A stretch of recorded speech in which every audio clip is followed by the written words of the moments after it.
I'm going to show you how to install this amazing shock flow EV charger in your garage. Now, all we have to do is install a NEMA 1450 50 amp rated plug. It isn't all that hard, but if you're not comfortable doing it, hire an electrician. Or maybe you feel comfortable doing it and after watching this video, but you want to hire an inspector to check your work. That's fine. Also know that state by state you have different regulations on how thick your wires are, on what kind of breaker you need to use, so just pay attention, that's all. I'm going to walk you through step by step on how to install this, and in less than half an hour, let's go.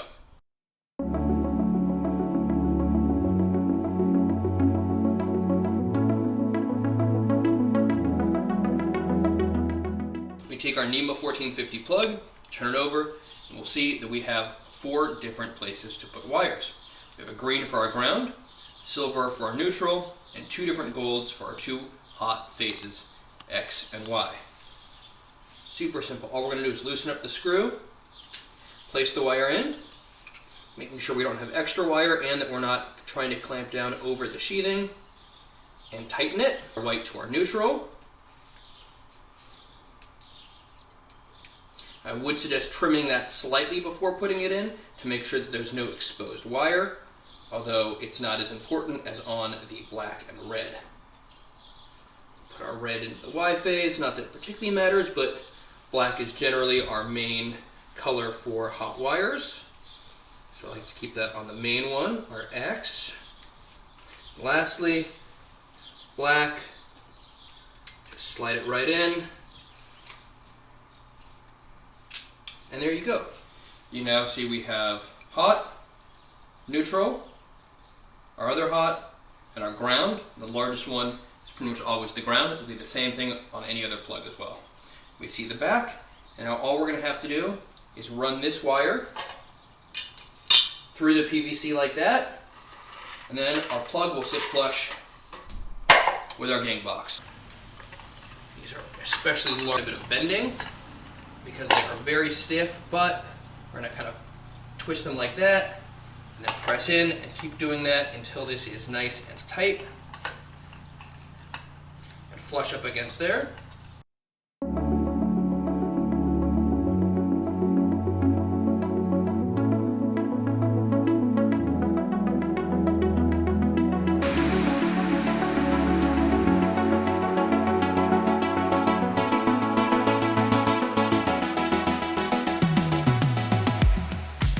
So let's say that you had your circuit breaker inside of your garage. What you could do is either get PVC pipe or metal conduit, and this piece would go through the knockout in your actual circuit breaker or sub panel, and then screw in a top like that. You would then place it right into the bottom, and if you need to get some space off the wall, you can offset it a little bit using one of these PVC pipes, and then connect everything to the wall using metal connectors. But we don't need to do that today, because today all we're going to do is connect our gang plate directly to the wall. We're going to run our wires through the wall out to our circuit breaker. Very easy too. Screw everything in.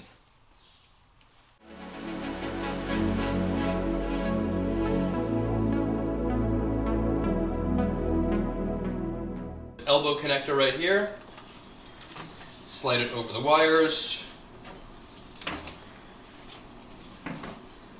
This will fit perfectly right up into the gang box. There we go. Now I'm going to take these and feed them through the hole in the wall, and this is going directly out to our circuit breaker. And once this is connected, we can use our shock flow level 1-2 EV charger. So quick, so simple. Feed these through the wall. I would need someone on the other side pulling them out. I don't know how to, or you want to just stop there? So this is a main one, but you might have a sub panel that's inside of your house or inside of your garage that you can work from. If so, turn off the power to that sub panel. Here we see it says main breaker, and I've already taken the screw off over here. So we're going to remove this panel. I'm going to grab my AC power tester. And we can see right now there's no power because I have the main breaker off. If we're to turn that back on, house would have power, and each of these black and red wires will be powered. Black and red cables are both for power, your white is your neutral, and your green is always for your ground. So we're gonna test, see that there's power, turn off our main power, make sure to only be using one hand. We see, yep, now there's no more power, so we can now work safely on this panel. So we have our 50 amp breaker here. I'm gonna show you how to do it outside of the box. You can see it really clearly. We're gonna see somewhere on this, it's actually going to say where we're gonna strip it to. Right, we can see on the side right there, it says strip, and that is the amount of casing, of sheathing, you're gonna take off of your wire to make sure it fits. Same thing we did right over there. All we're gonna do is loosen up those 2 screws with a flathead screwdriver and press in the red, black, and tighten them. All right, and now we can see a green wire right over here. Green is always gonna be our ground, which is where electricity goes in case there's a short. And we're gonna follow this down, and we can see that right down over here, it's a little bit hard to see in there, but we have a lot of bare copper wires going in there. Our green is gonna go into the green bus, which is that bar right there. And our white, or our neutral, is going to go into our neutral bus right there. It's a little bit cramped in here, but it's the same basic principle. You press the wire in, you can see that one right there, and then screw it shut to make sure that it has a great connection. It was super quick to do. In less than half an hour, we got our NEMA 1450 50 amp rated plug ready to go, so we can use our shock flow EV charger. Lastly, all we have to do is attach our shock flow EV charger mount to the wall. Put one right over here, one just beneath it. Hey Kayla. Hey, that was quick. Yeah. Feel how light this is. This is super light. Right? Alright, so let's put the shock flow in its mount and then plug this in. 1, 2, 3. Now we're just going to plug this. Super easy.